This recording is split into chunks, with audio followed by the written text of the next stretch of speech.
Hello friends, मैं मोनिका कुशवाहा। स्वागत है आपका मेरे चैनल स्टडी नॉट 6 पर। तो चलिए फिर शुरू करते हैं आज की क्लास। आज क्लास 7 चैप्टर 4 पार्ट 2 की क्लास है। पार्ट 1 कंप्लीट करवा चुकी हूँ पहले ही।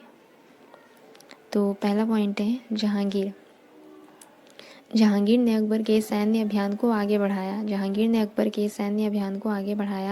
और जहांगीर के काल में सिसोदिया शासक अमर सिंह ने मुगलई सेवा मतलब मुगलों की सेवा स्वीकार की। और ये कहाँ से थे? मेवाड़ से थे। सिसोदिया शासक में अमर सिंह कहाँ से थे? मेवाड़ से थे। जहांगीर ने सिखों, अहोमों और अहमदनगर के खिलाफ अभियान चलाया, परंतु वह बिल्कुल असफल था। उसके बाद जहांगीर के शासन के अंतिम वर्षों में राजकुमार खुर्रम जो आगे चलकर क्या कहलाया? शाहजहां कहलाया, उसने विद्रोह कर दिया था। मतलब राजकुमार खुर्रम ने जहांगीर के शासन के अंतिम वर्षों में विद्रोह कर दिया था और यही राजकुमार खुर्रम आगे चलकर शाहजहां कहलाया। दूसरा नंबर पॉइंट है मेहरुनिशा। मेहरुनिशा का विवाह हुआ था जहांगीर से। कब हुआ था? 1611 में। मेहरुनिशा का विवाह जहांगीर से 1611 ईस्वी में हुआ था, जो आगे चलकर उसे मेहरुनिशा को ही नूरजहां का खिताब दिया गया। मेहरुनिशा का विवाह जहांगीर से हुआ था 1611 में और मेहरुनिशा को ही नूरजहां का खिताब दिया गया। जहांगीर ने निसार नामक सिक्का चालू किया। ठीक है, माना जाता है कि नूरजहां के ही सम्मान में जहांगीर ने चांदी के सिक्के जारी किए थे। तो ये निसार वही हो सकता है, जहांगीर ने निसार सिक्का चलाया।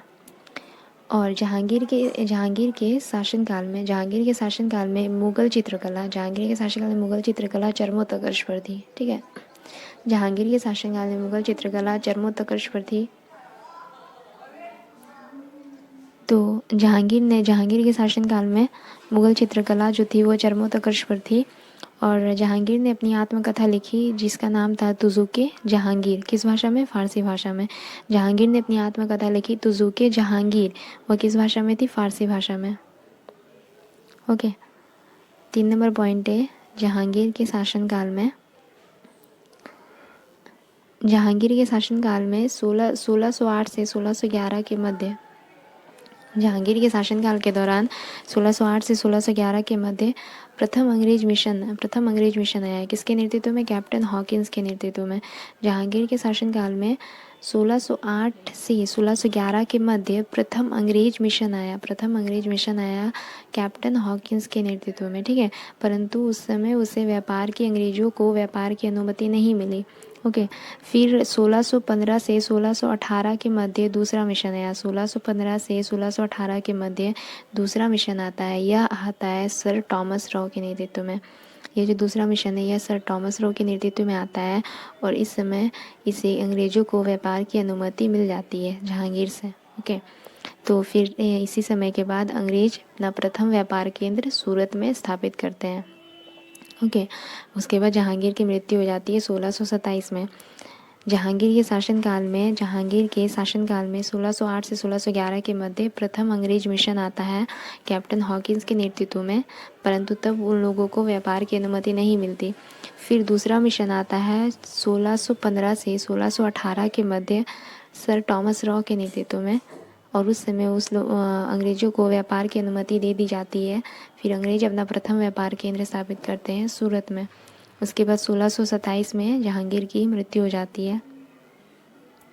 ओके, 4 नंबर पॉइंट है अर्जुमंद बानो बेगम से होता है। यहाँ का विवाह किसके साथ होता है? अर्जुमंद बानो बेगम के साथ होता है और यह कौन थी? नूरजहां के भाई आसफ खान की बेटी रहती है। अर्जुमंद बानो बेगम नूरजहां का भाई आसफ खान की बेटी रहती है और इसी अर्जुमंद बानो बेगम के नाम पर मुमताज़ महल बनाया जाता है। शाहजहां बनवाता है जो शाहजहां अहमदनगर के विरुद्ध अभियान चलाता है। जहांगीर द्वारा भी चलाया गया था अहमदनगर के विरुद्ध अभियान, परंतु जहांगीर उसमें सफल नहीं हो पाया और ये जो अहमदनगर के विरुद्ध शाहजहां अभियान चलाता है इसमें बुंदेल हार जाते हैं और ओरछा पर कब्जा कर लिया जाता है शाहजहां के द्वारा। उसके बाद 1632 ईस्वी में अहमदनगर को मुगल साम्राज्य में मिला लिया जाता है। 1632 में। आगे 5 नंबर पॉइंट है शाहजहां। शाहजहां ने दिल्ली के निकट स्थित शाहजहानाबाद नगर स्थापित किया। शाहजहां ने दिल्ली के निकट स्थित शाहजहानाबाद नगर स्थापित किया और आगरा से अपनी राजधानी को शाहजहानाबाद में हस्तांतरित किया। आगरा से अपनी राजधानी शाहजहानाबाद में हस्तांतरित किया। ओके। उसके बाद दिल्ली में सुरक्षा दुर्ग निर्मित किया। शाहजहां ने दिल्ली में सुरक्षा दुर्ग निर्मित किया और इसे क्या नाम दिया? लाल किला नाम दिया। उस सुरक्षा दुर्ग को लाल किला नाम दिया। इस लाल किला में उसने दीवाने आम और दीवाने खास बनाया। दीवाने आम और दीवाने खास बनवाया। आगे है ये जो उसने जो सुरक्षा दुर्ग निर्मित किया था उसे क्या नाम दिया? लाल किला नाम दिया और उसमें दीवाने आम और दीवाने खास बनवाया। उसके बाद 1632 से 1653 के मध्य ताजमहल निर्मित हुआ। ठीक है। उसके बाद इसने शाहजहां ने आगरा में मोती मस्जिद बनवाया। शाहजहां ने आगरा में मोती मस्जिद बनवाया और दिल्ली में जामा मस्जिद का निर्माण किया। एक बार और इसको देख लेते हैं अच्छे से। शाहजहां ने दिल्ली के निकट स्थित शाहजहानाबाद नगर स्थापित किया। शाहजहां ने दिल्ली के निकट स्थित शाहजहानाबाद नगर स्थापित किया और आगरा से अपनी राजधानी को यहाँ शाहजहानाबाद में हस्तांतरित किया। उसके बाद दिल्ली में उसने सुरक्षा दुर्ग निर्मित किया। दिल्ली में सुरक्षा दुर्ग निर्मित किया जिसे क्या नाम दिया? लाल किला नाम दिया। इस लाल किला में दीवाने आम और दीवाने खास बनवाया। लाल किला में क्या बनवाया? दीवाने आम और दीवाने खास। फिर 1632 से 1653 के मध्य ताजमहल का निर्माण किया गया। 1632 से 1653 के मध्य ताजमहल का निर्माण किया गया। इसके अलावा शाहजहां ने आगरा में मोती मस्जिद बनवाया और दिल्ली में जामा मस्जिद का निर्माण करवाया। ठीक है। फिर 6 नंबर पॉइंट है 1637 से 1653 के मध्य 1637 से 1653 के मध्य शाहजहां के पुत्रों में झगड़ा हुआ। किस बात को लेकर? उत्तराधिकारी कौन बनेगा, इस बात को लेकर शाहजहां के पुत्रों में झगड़ा हो जाता है, जिसमें औरंगजेब जीत जाता है और दारा शिकोह समेत अपने तीनों भाइयों को मौत के घाट उतार देता है। ठीक है। 1637 से 1653 के मध्य शाहजहां के पुत्रों के बीच में झगड़ा होता है उत्तराधिकार को लेकर, जिसमें औरंगजेब की जीत हो जाती है और वह अपने भाई दारा शिकोह समेत तीनों भाइयों को मौत के घाट उतार देता है और अपने पिता शाहजहां को आगरा में कैद करवा देता है। ठीक है।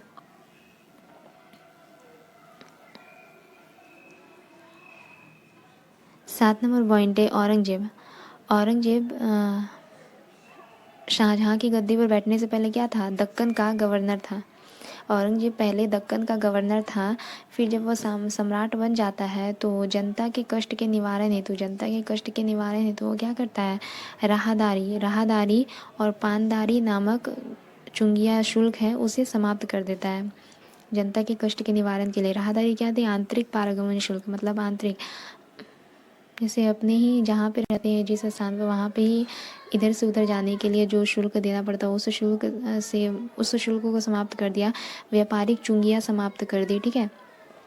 औरंगजेब ने आगे है औरंगजेब ने इस्लामी ढंग से राज किया। 8 नंबर पॉइंट, इस्लामी ढंग से राज किया। उलेमा के कहने पर, उलेमा जो उनके धार्मिक लोग थे उनके कहने पर उसने इस्लामिक ढंग से हिंदू त्यौहार प्रतिबंधित कर दिया। गैर मुस्लिम जनता पर जजिया कर लगाया गया था औरंगजेब के द्वारा।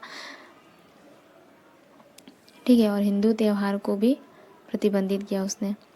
9 नंबर पॉइंट है औरंगजेब के व्यक्तिगत चारित्रिक गुणों के कारण उसे जिंदा पीर कहा गया। औरंगजेब के व्यक्तिगत चारित्रिक गुणों के कारण उसे क्या कहा गया? जिंदा पीर कहा गया। 1663 ईस्वी में उत्तर पूर्व के अहोम पराजित हुए। 1663 ईस्वी में कौन पराजित हुए? उत्तर पूर्व के अहोम पराजित होते हैं। फिर 1680 में वो पुनः विद्रोह कर देते हैं। 1663 में उत्तर पूर्व के जो अहोम होते हैं वो पराजित हो जाते हैं औरंगजेब के द्वारा, परंतु 1680 में वे पुनः विद्रोह करते हैं। इसके बाद उत्तर पश्चिम यूसुफजई और सिखों के विरुद्ध जो अभियान किया था औरंगजेब ने, उत्तर पश्चिम यूसुफजई और सिखों के विरुद्ध जो अभियान किया था औरंगजेब ने, वह क्या होता है? असफल हो जाता है। ओके, तो यहाँ तक क्लियर हो गया। 10 नंबर पॉइंट है प्रारंभिक मुगल अभियान जो शिवाजी के विरुद्ध किए गए वो सफल थे। प्रारंभिक मुगल अभियान जो शिवाजी के विरुद्ध किए गए वो सफल थे, परंतु जब शिवाजी का अपमान किया गया तो शिवाजी आगरा की स्थित मतलब आगरा में वो आगरा के कैद खाने में कैद थे, वहाँ से वो भाग गए और खुद को स्वतंत्र शासक घोषित किया। ठीक है, और पुनः फिर मुगलों के विरुद्ध अभियान चलाया। ठीक है, ओके। आगे है 11 नंबर पॉइंट 1685 ईस्वी में बीजापुर 1685 ईस्वी में बीजापुर और 1687 में गोलकुंडा मुगल राज्य में मिला लिया गया। 1685 में बीजापुर और 1687 में गोलकुंडा को मुगल राज्यों में मिला लिया गया। ठीक है, 12 नंबर पॉइंट है उत्तर भारत। उत्तर भारत के सिखों, जाटों और सतनामियों, उत्तर पूर्व के अहोम, दक्कन, मराठों के विद्रोह का सामना करना पड़ा औरंगजेब को। उत्तर भारत के सिखों, मराठों, सतनामियों, उत्तर पूर्व के अहोम, दक्कन, मराठों के विद्रोह का सामना करना पड़ा औरंगजेब को। ठीक है, इसके बाद 1707 में औरंगजेब की मृत्यु हो जाती है और उसका मकबरा कहाँ होता है? औरंगाबाद में उसका मकबरा है। ठीक है, औरंगाबाद में औरंगजेब का मकबरा है और उसकी मृत्यु 1707 में हो जाती है। 13 नंबर पॉइंट है मुगलों के अन्य शासकों के साथ संबंध। ओके, मुगलों के अन्य शासकों के साथ संबंध। कहा जाता है कि मुगलों ने उन शासकों के विरुद्ध लगातार अभियान किए जिन्होंने उनकी सत्ता स्वीकार नहीं की। मुगलों ने उन शासकों के विरुद्ध मतलब लगातार अभियान किए और लगातार उनसे युद्ध किया जो उनकी सत्ता स्वीकार नहीं करते थे। ओके, जो उनकी सत्ता स्वीकार नहीं करते थे उनके विरुद्ध उन लोगों ने लगातार अभियान किया। जब मुगल शक्तिशाली हो गए तो कुछ शासकों ने स्वेच्छा से उनकी सत्ता को स्वीकार कर लिया और राजपूत इसके एक अच्छे उदाहरण है।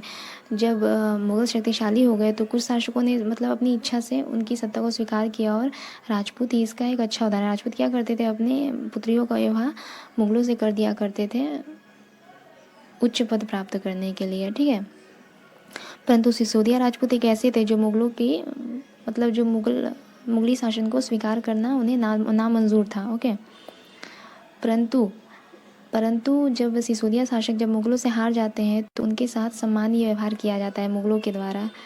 सिसोदिया शासक जब मुगलों से हार जाते हैं तो मुगल उनके साथ सम्मानजनक व्यवहार करते हैं और उन्हें उनकी जागीरें मतलब वतन लौटा देते हैं। ठीक, पराजित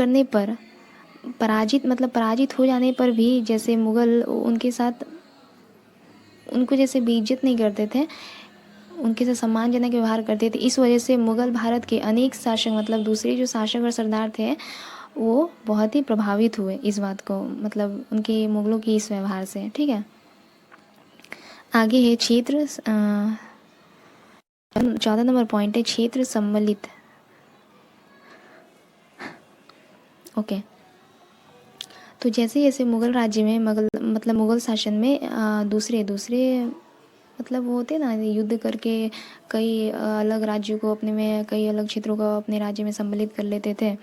तो ऐसे जैसे जैसे अलग अलग क्षेत्र सम्मिलित होते गए उनके शासन में तो उनके प्रशासन में फिर अन्य बड़े बड़े अधिकारियों के जैसे कि उनके राज्य को संभालने के लिए अलग अलग पदों पर लोगों की नियुक्ति करना ज़रूरी हो गया। तो उस समय जो ज़्यादातर सरदार हुआ करते थे वो तुर्की होते थे। ठीक है, ज़्यादातर जो सरदार होते थे वो तुर्की होते थे। फिर इसमें किया गया क्या कि ईरानी, अफ़गान, राजपूत, मराठा और भारतीय मुस्लिमों को भी सम्मिलित किया गया। जो नौकरशाह होते थे वो क्या कहलाते थे? मनसबदार कहलाते थे। मनसब या फिर सरकारी पद, मनसबदार मतलब जो सरकारी पद पर तैनात थे जिन्हें सरकारी पद प्राप्त था वो क्या कहलाते थे? मनसबदार। श्रेणी व्यवस्था थी। ठीक है, मुगलों द्वारा श्रेणी व्यवस्था अपनाई गई थी। पद, वेतन, सैन्य उत्तरदायित्व यानी क्या? पद, वेतन और सैन्य उत्तरदायित्व द्वारा मतलब निर्धारित किए जाते थे। जैसे कि जिस मनसबदार की जात की संख्या बहुत ही अधिक होती थी, जिस मनसबदार की जात की संख्या अधिक होती थी उसको पद बढ़ा दिया जाता था और वेतन भी उसकी अधिक होती थी। और जो सैन्य उत्तरदायित्व उन्हें सौंपे जाते थे, जो सैन्य उत्तरदायित्व मनसबदार को सौंपे जाते थे उन्हीं के अनुसार घुड़सवार रखे जाते थे। ठीक है, उन्हीं के अनुसार घुड़सवार वो रखते थे मनसबदार। ठीक है, 15 नंबर पॉइंट है मनसबदार।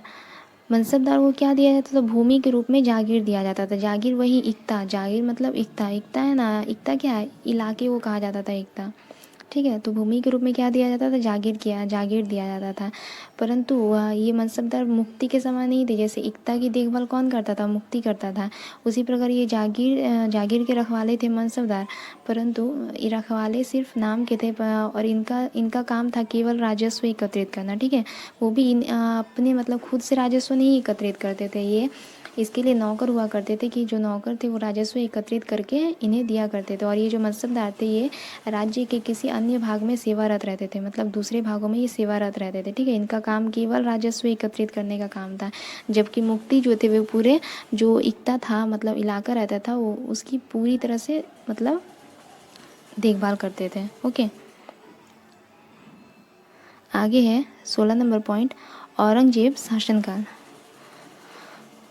औरंगजेब शासनकाल में क्या हुआ, स्थिति बदली। औरंगजेब शासनकाल में स्थिति बदली, मनसबदार बढ़ गया, उनका वेतन घट गया। ठीक है। मनसबदारों की संख्या बढ़ी, वेतन घट गया, जागीर कम मतलब भूमि कम मिलने लगी। और अंतिम वर्षों में ऐसा हुआ कि औरंगजेब का नियंत्रण नहीं रहा इन सब चीज़ों पे, और किसानों के लिए ये बहुत ही मतलब एक तरह से किसानों के लिए मुसीबत साबित हुई ये बात। ठीक है। आगे है 17 नंबर पॉइंट, वेट, आगे है मुगलों की आमदनी। मुगलों की आमदनी का मुख्य स्रोत क्या था, किसानों की उपज। किसानों की उपज से जो राजस्व उन्हें प्राप्त होता था ना मुगलों को, वही उनकी आमदनी का मुख्य स्रोत था। मतलब किसान आज के समय में भी देवता है और उस समय भी थे।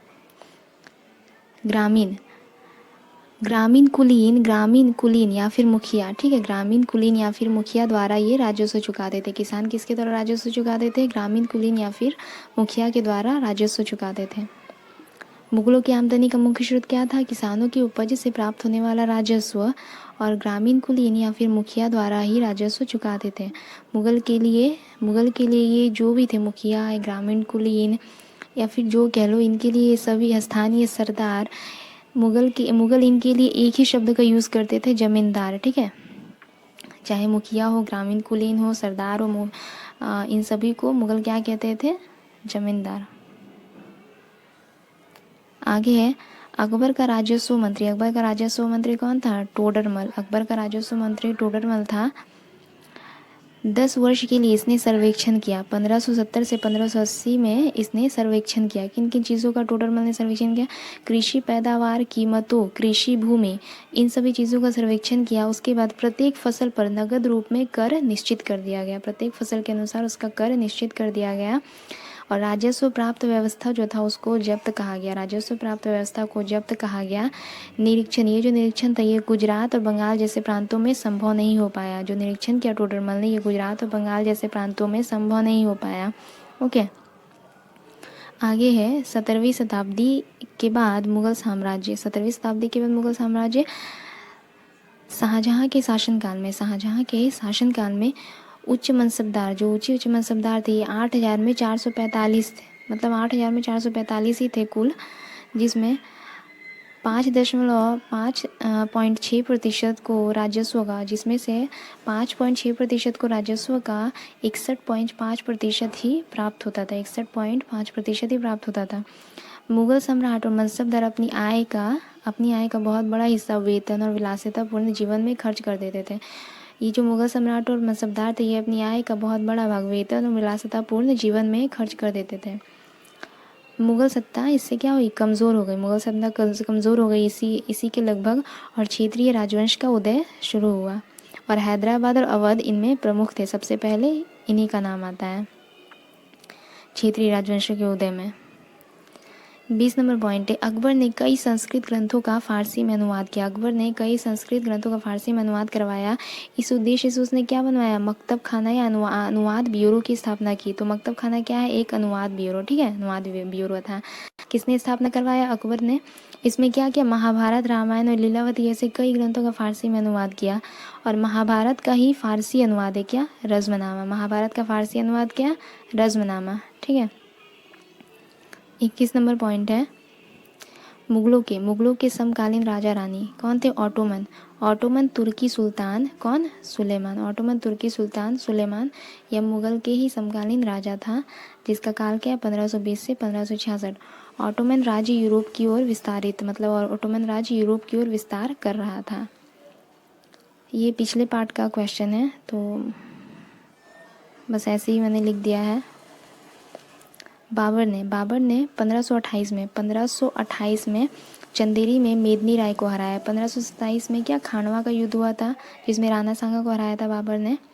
और फिर 1528 में चंदेरी में राजपूतों को हराया। राजपूत में एक मुख्य नाम दिया गया था मेदिनी राय, इसलिए मैंने ये लिख दिया। ओके, मेदिनी राय मैंने यहाँ पे लिख दिया। दूसरा है शेर खान ने हुमायूं को पहली बार 1539 में चौसा के युद्ध में हराया। 2 बार हराया था शेर खान ने हुमायूं को। पहली बार 1539 ईस्वी में चौसा के युद्ध में हराया, दूसरी बार 1540 में केवल कन्नौज के युद्ध में नहीं बोलेंगे, कन्नौज के बिलग्राम के युद्ध में, ठीक है। इस तरह आ जाएगा, तो अगर नहीं बताया नहीं पढ़ेंगे तो ये दिक्कत हो जाएगा फिर एग्ज़ाम में। इसलिए कन्नौज के बिलग्राम के युद्ध में दूसरी बार हराया था शेर खान ने हुमायूं को, ठीक। तो आई होप आप लोगों को यहाँ तक क्लियर हो गया होगा। कहीं पर भी बीच में अगर कुछ प्रॉब्लम हुआ हो समझने में तो प्लीज़ कमेंट कर दीजिएगा। मैं उसे दूसरे मतलब नेक्स्ट क्लास में कोशिश करूँगी उसे फिर से बता दूँ। तब तक के लिए अगर अच्छा लगे तो लाइक शेयर और सब्सक्राइब ज़रूर कीजिए। तब तक के लिए चलते हैं, गुड बाय, थैंक यू, अगली क्लास में मिलेंगे।